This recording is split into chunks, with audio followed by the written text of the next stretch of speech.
Let's more. bring our guest up. We have a guest. Let's bring our guest up, shall we? Hey, how's it going? What's going on? What's the Hey, word? how How are y'all you? doing? Happy Market Monday. Happy Awesome. Market How Monday. you feeling, man?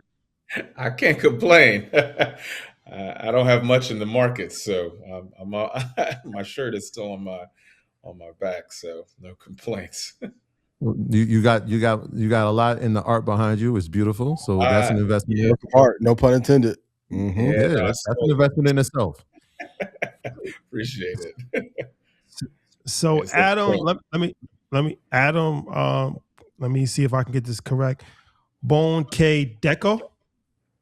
Yeah, that's close enough. It took Well, you me a gonna while. butcher a name, ain't it? You my dog though. Bunkeddeko. Yeah. Bunkeddeko. So okay. Interesting conversation that we had. We got introduced by Champ. Shout out to him. Yeah. But Harvard educated, and you are running for a very interesting position, New York Mhm. State Controller, something that most people have no idea what that actually even means. But from a business financial standpoint, it's pretty much like the CFO. And Mhm. man, you're talking about the budget that it controls, For and sure. it's one of the most powerful positions in the country, really, if you really think about it, because you think of New York as the capital of capitalism. So the person that's kind of like in charge of the money for the most important part of America when it comes to finances are concerned, and you would be making history as the first black controller, I believe, right? City controller. Yeah. So can you Yeah. I think so. explain? I have some questions, but before we even start the line of questioning, explain what the title is and why it's important financially. Mm-hmm. Yeah, no, I appreciate y'all having me on, and definitely looking forward to chopping it up about this very, very important office. And it's simple; it controls the money in New York State, and as you noted, this is the capital of capital in terms of how money flows, not only in New York but beyond. And so there's a lot of responsibility related to it. I think the two most important in terms of the office is one, you are the head of the state's pension fund, which is nearly $300 billion. So you are one of the world's most important investors and one of the world's largest institutional investors. And then two, you have oversight over the $254 billion state budget. So where money goes, schools, roads, firefighters, the whole bit. And so it's an incredibly important job. And I got a lot of ideas on how we should try to do things differently in terms of being able to not only invest as we honor our obligations to the people who've served our state, but how we're able to, again, be a proactive player in a whole variety of markets to the benefit of New Yorkers. So, yeah, it is a very, very key job in terms, especially today, given all of the things y'all are covering, whether it be the oil markets, whether it be stock market, whether it be infrastructure, real estate. The pension fund in particular can be a Mm-hmm. very, very powerful player. I'm interested in how one prepares to even take on this title. Like, what did you study? Like, are you an economist? Like, how did we get to this point where it's like this is obviously one of the most important jobs in the country, definitely in the state. How did you Yeah. even prepare to be in this position? Yeah, no, it's a good, it's a great question. My wife asks me that all the time. Uh, Mm-hmm.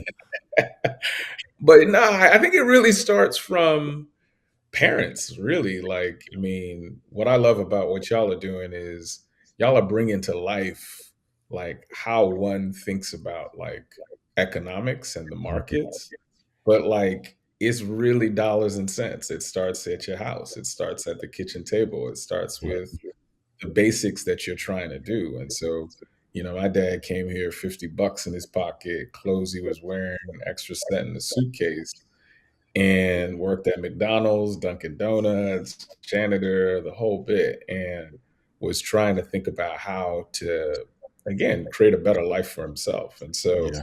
through that, like, was the whole lesson about like how do you build up your financial base. And I was fortunate. I got scholarships to go to boarding school, college, Harvard Business School. But like, I think for a lot of folks, it they didn't have that. Like, and my pursuit in this office is how do we create broader sets of opportunities for Mhm. folks to participate in the market, right? Or to participate in the economy more generally.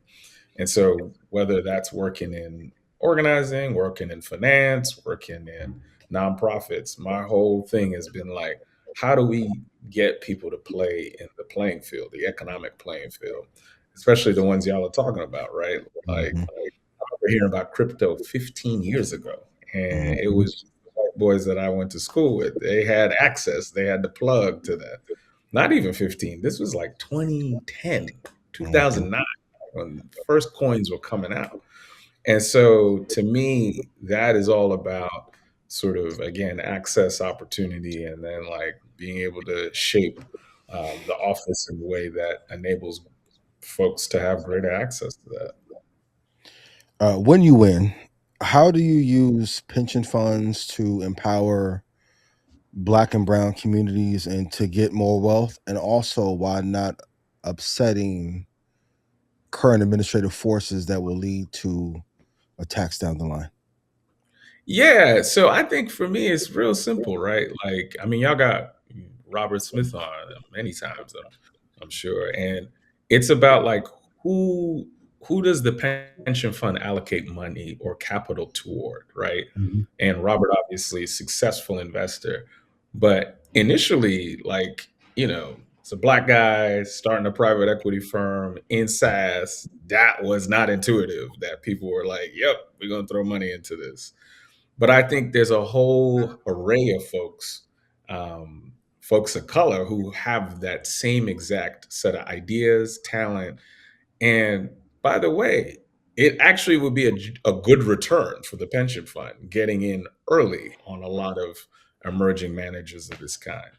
And so my view is I'd like for us to look like the Canadian model. So y'all were talking about like the things y'all would be focusing on the next 12 months from now. Mhm. Absolutely. They are focused on energy. They are focused on transportation infrastructure. They're focused on housing, real Mhm. estate, like real assets. And to me, that's the way in which, if we were to operate in that same model, look, we got a housing crisis in New York, right? Mhm. And to me, that housing crisis is actually a market opportunity for the pension fund to be a catalytic player in actually creating not only more housing supply, but also making money for the pension fund. Because if we can build more, like the demand is clearly there. And so I just think there are a number of places and areas, whether it's emerging managers, whether it's housing, whether it's infrastructure, that we could actually, like, again, make money for retirees and do right by Black and brown communities here in New York. And I think if you do that, there aren't going to be people who are going to be like, I can't believe we're making money. Like Mhm. that sucks. Like, so I think to me, that's the way in which we can hopefully be able to get a lot of people on board. Let's stay on this pension conversation for a little bit, and I'm gonna have a follow Yeah. up question to this. But okay, explain to the people. This is important for them to know. How much Mhm. money is in the pension that you're referring to? Oh, nearly $300 billion. And It's then, so $300 billion in the pension. Now, yeah, who controls where that money goes? one person, the state comptroller. Mm. So one person controls where $300 billion goes. Right. If you get elected, you single handedly would be able to control $300 billion. Yeah. That would be one of the largest capital allocators in the world. Okay. And speaking of Robert Smith, so what he said was, so this pension that we're referring to, this is teachers. Civil We're talking about, servants, yeah, teachers, civil servants. So everybody outside of New York City has a pension Firefighter. that but works like in this. the occupations, Oh, we teacher. talking about teachers. We talking about police, fire, Firefighter. Yeah. sanitation, like your little local town board. Everybody outside of New York City sends. If you're a public employee for a town, for the state, it all goes to the state pension fund, which is called New York Common. So this is why the Robert Smith, you mentioned Robert Smith to tie it all in. So when Yeah. we spoke to him at Carnegie Hall, so he was saying that when you look at those jobs that you just referred to, Mhm. at least probably 25% or more are Black people. Black and Yeah. Hispanic people, probably even 40% when you add that population in as well, right? Right. But 99% of the money that gets allocated goes to white fund managers, or they have no access as far as the money managers. So Robert Smith's thing was that he was saying, okay, if it's 25% of the population that's working those jobs that's Black, 25% of the money management should be should be in Black hands, money management hands, right? Because it's a higher level conversation as far as we talk about access to capital, but there's access to invest capital as well. And it's been proven that Black money managers traditionally have invested more in Black businesses as well. So it's a trickle down effect. Mhm. But Absolutely. that, I would even say you're more likely to generate alpha that way too, by the way, because you're basically looking at opportunities that, again, have higher upside, but don't necessarily have a lot of capital toward them, right? Mm. Think of like Shea Moisture, for instance, right? Before the whole market started to explode with like, Black Beauty. He was like the only cat in the market playing in that space for a For a long long time, time. or could really scale up. And then when everybody started realizing, it was like, oh wow, like there's actually a lot of money in this segment. So to me, there's a lot of areas like this. I think Robert's touched on, and I think he's a good example himself, which is, yeah, like if you make the investment in diverse managers, especially when they have diverse strategies, you're likely going to get, you know, greater upside, because like no one's really playing in that space, and that's where I think again the pension fund can really can do phenomenal work. In terms of the pension fund, what are the top priorities that we invest in? I guess what would be the top priorities for you? I know you said you want to do things differently. Is it that addressing housing? Is it infrastructure? Is it job creation? Like, what do you see, right? Because that, I mean, 300 billion is, I mean, you're one of the largest asset movers in obviously in the state, in the World. country. Yeah. What do you prioritize at that position?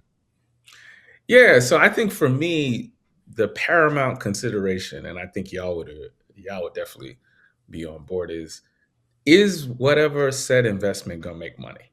Like, Mhm. is this actually gonna generate a return? And then from that perspective, then I start looking like, okay, once we've checked that box, like how does this fit within the broader portfolio or in the construction that we got, right? So like half of it is equities, another 35% is around alternatives. So think real estate, PE, hedge fund, it could be a whole set of other asset classes. And my view is if you look at the Canadians, Ontario Teachers Pension Plan, you look at Quebec's CDPQ.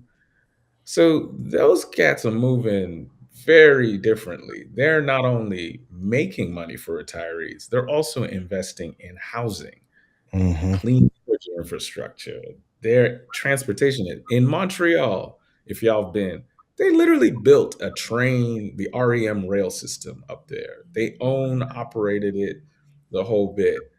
And so my view is like, oh, if you can make money and make very key investments in strengthening the regional economy, then that's going to be a win-win for all sides, for the state and for the retirees. But I think the important part I think about it in terms of is like, look, it would suck if we give you a pension and you can't afford to live in New York, or you can't afford to ride the subway, or you can't afford to pay your Con Ed bill. And we had all this big pool of money. And again, my view is, as an investor, and y'all know this, you want to be taking advantage of dislocation. Mm-hmm. Like, clearly got a housing shortage, housing supply problem. So if we can start investing in housing supply, again, we're gonna make money because we know there's demand.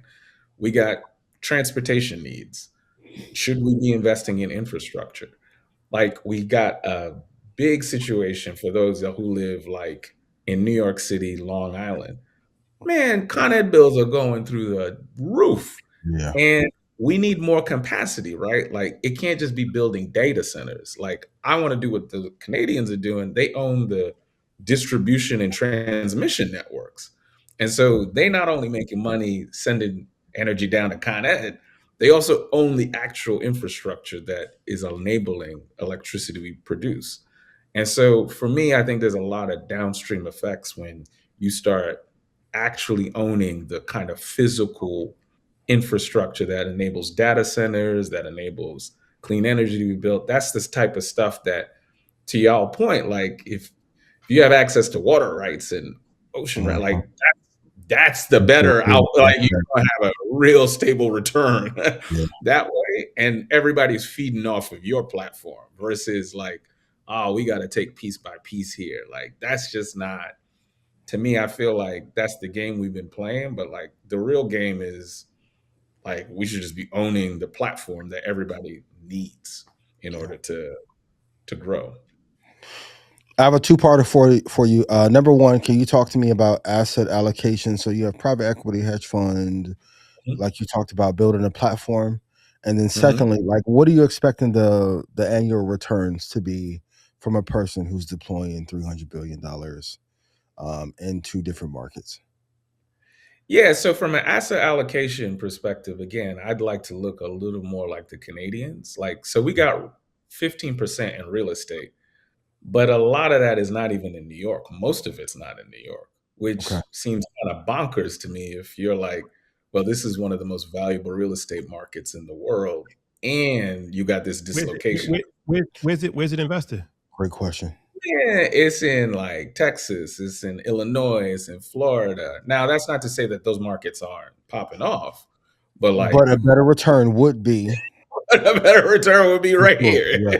in New York, right? Mhm. So I just think from kind of the distribution with geographic distribution of like where we kind of put money, I think that is something that we would need to think a little bit deeply about. Again, I like the Canadians because, again, they are, they're in equities, but they're also in alternatives. And they're in alternatives, but in a way that, again, is foundational.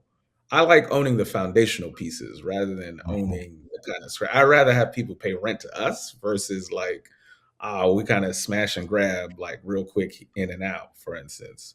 So that's my view. Now, when you look at the kind of returns that I would think that we could be generating, I would say, if we're talking, again, similar to Ontario Teachers, CPP, or the Australian Mhm. pensions, they're getting 9, 10, 11% annualized, 10-year annualized. I Yeah. mean, Common is only, the state pension fund is only getting like 6, 7, 8 at best. And so I feel like What? there's, again, a lot more orange to squeeze in the juice, Mhm. if we can, again, think about that allocation a bit differently. So, okay, as the controller does not answer to the governor or state legislator? The state constitution is incredibly clear.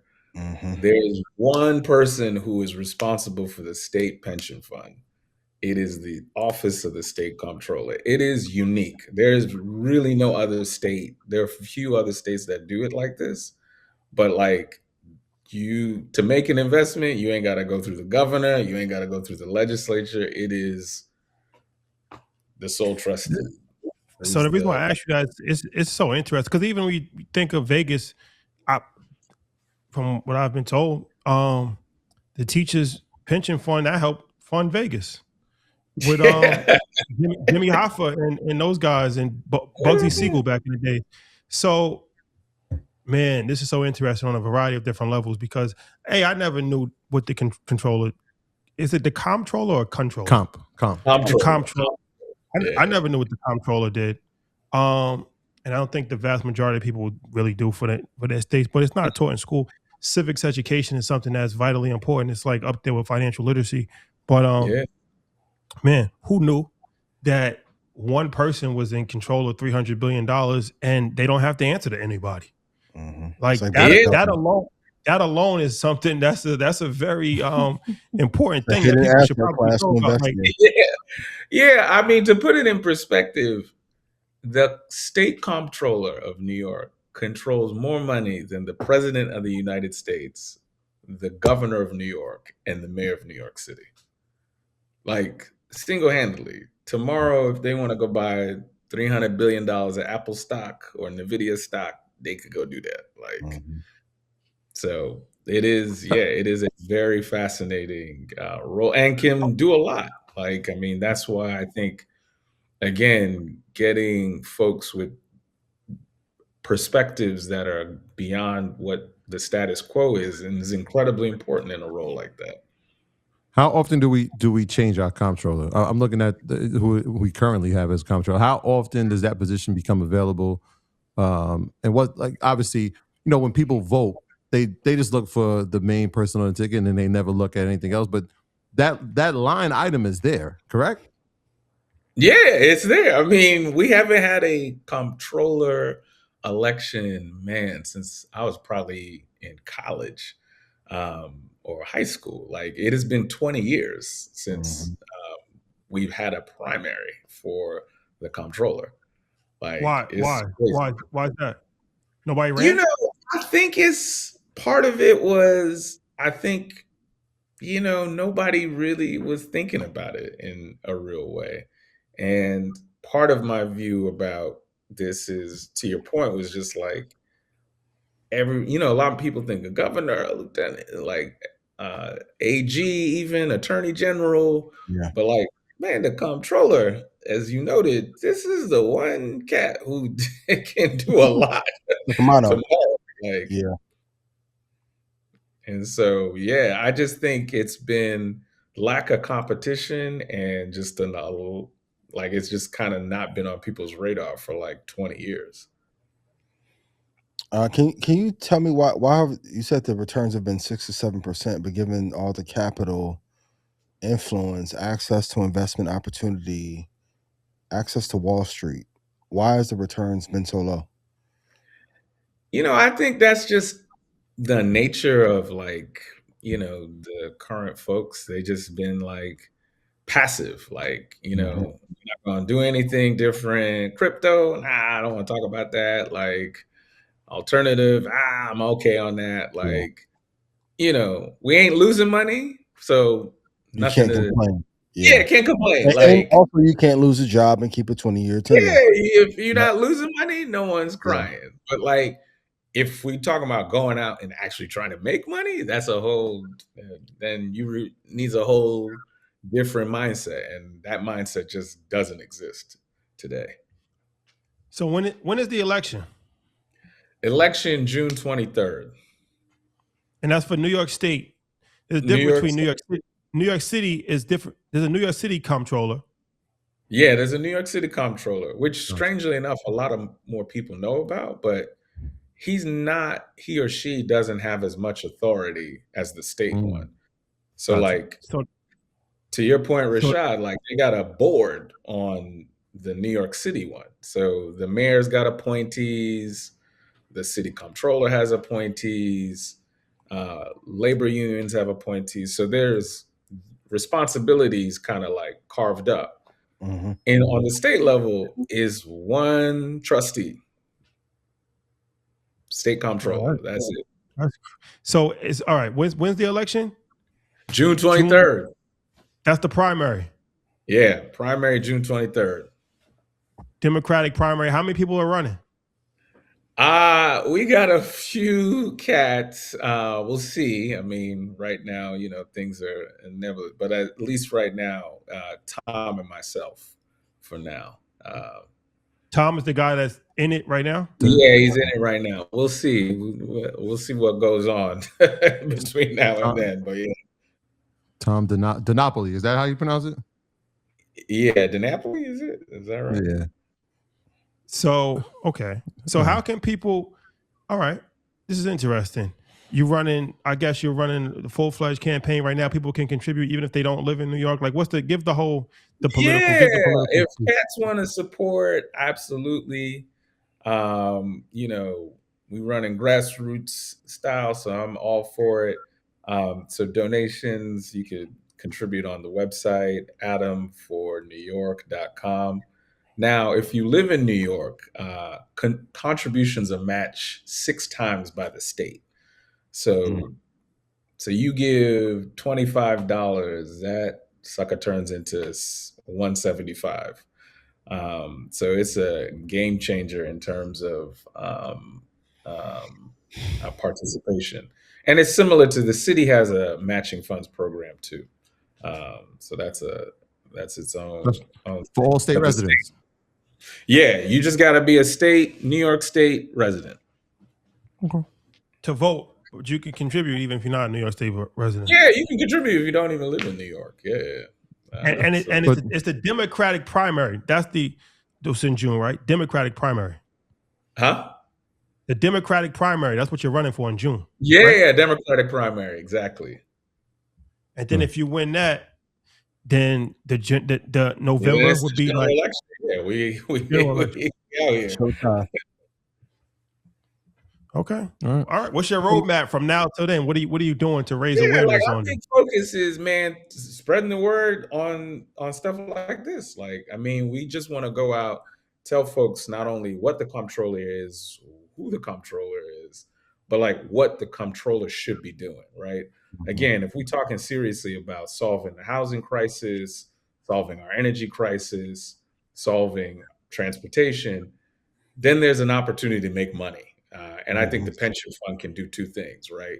We can honor our obligations to retirees and be able to solve these like deep pressing issues in Black and brown communities. So that, to me, I think is just like going to be the focus on how we get sort of from here to point B. And we do that just by reaching folks day by day, person by person, conversation by conversation. But these are the things that people need to know, because this is what people really need to vote for. Yep. Like these are the things they might have like 10,000 people that vote. Like nobody even knows to even vote for something like that. Like that's actually something that's vitally important for people to vote for. I mean, to me, the way I'm thinking about it is just like, look, if you know housing is a problem, if you know transportation is a problem, if you know energy is a problem, then yeah, this is the one person who single-handedly can go out and try to make changes on this. And by the way, make investments on this. And again, make money doing this. Like, so I don't think it's crazy. The other idea that we had is talking about creating a trust fund for the children of the state. So y'all know unclaimed funds? No. Yeah, so there's $20 billion sitting in unclaimed funds today. Yep. And what unclaimed funds is like? Explain that. Is it like a life insurance policy that nobody ever claims? Yeah, so tomorrow y'all decide like, yo, I'm leaving New York. I got $1,000 at JP Morgan. I don't even bother to go close the account. JP Morgan by law has to give the money to the state. And there's a bunch of stuff like this: gift cards, bank accounts, insurance policies. So the number has gone from 3 billion in 20 years to 20 billion today. And so what it does right now, it just sits in the state's checking account, which is the state's general reserve. And my view is, why don't we take this money, because it's going to continue to pile up, put it in an investment trust, even at a 5% return. 5% at 20 billion is what? $1 billion? We give every kid who's born in New York $1,000. A dividend from that? It's in their bank account, sits in an investment account controlled by the controller.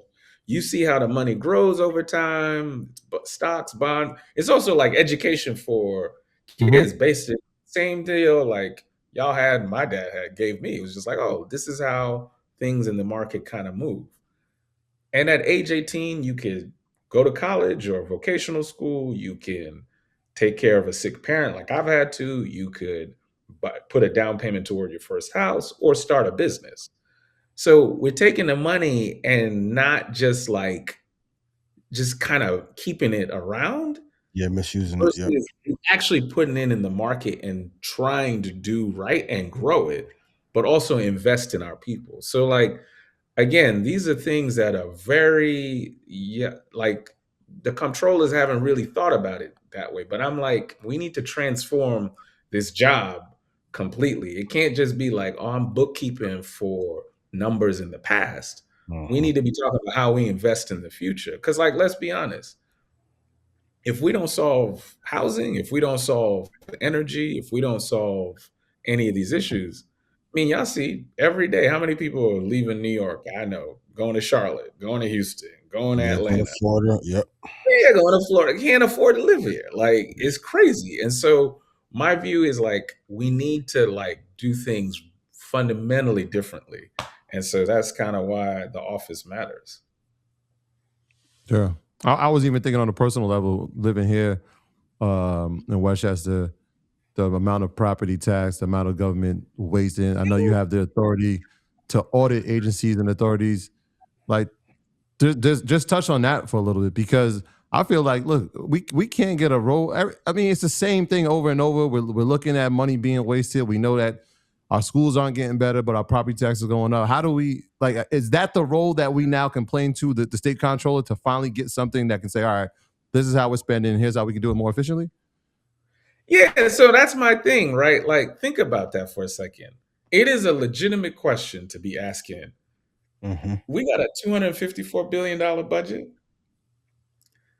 and we can't afford to have housing, infrastructure. We can't afford to do all this. Like, it's a wild amount of money, $254 billion. Just to put it in perspective, it's 1,000 millions in 1 billion. So then Hmm. multiply that by 254. That's the kind of money we're talking about. And we can't solve the housing crisis. We can't solve, like, people have a legitimate reason to be like, yo, what are taxes going toward? Like, Right. y'all keep asking for more money and like y'all can't even get the subway to run on time. Like, it don't make no sense. Like, and so to me, that's kind of the questions that the comptroller, again, instead of just being like, well, the numbers came in, the money's out, and that's it. It's just like, who's holding who accountable?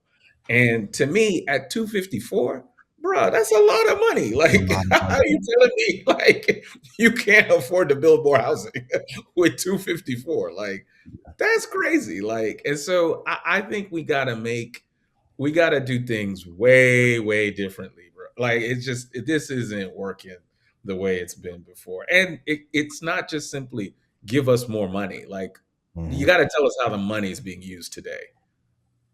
Amen. When we get you elected, how soon can we come to the office? And is there any special advisory roles that we can Oh man, I do? love So for y'all we to got a pull up, few man. ideas. We I got a got few ideas. first Market Monday. We gotta do. Come on, we gotta had an audience come to the office. Yeah, I think that would be absolutely. historic. I would love, because like this is, to me, the question that we have is, and again, it's going to be a debate we're going to have in the spring, right? Which is, can we honor our obligations to retirees? Because some people are gonna be like, oh, why are we trying to invest in housing with the pension fund and infrastructure and yeah, yeah, yeah. Can we honor our obligations and Mhm. invest boldly in the next generation of Simultaneously. New Yeah. Yorkers? And it's I don't mandatory think given the those rate of things are inflation. mutually exclusive. Yep. All right, my brother. Well, thank you for joining us. Say the website again, please.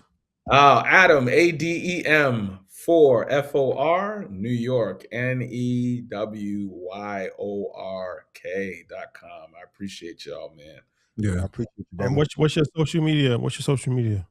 Oh, my first and last name, you could type it in IG, you could put it in Twitter, or what I guess they call it X now, and all the other socials. But yeah, just my name, easy.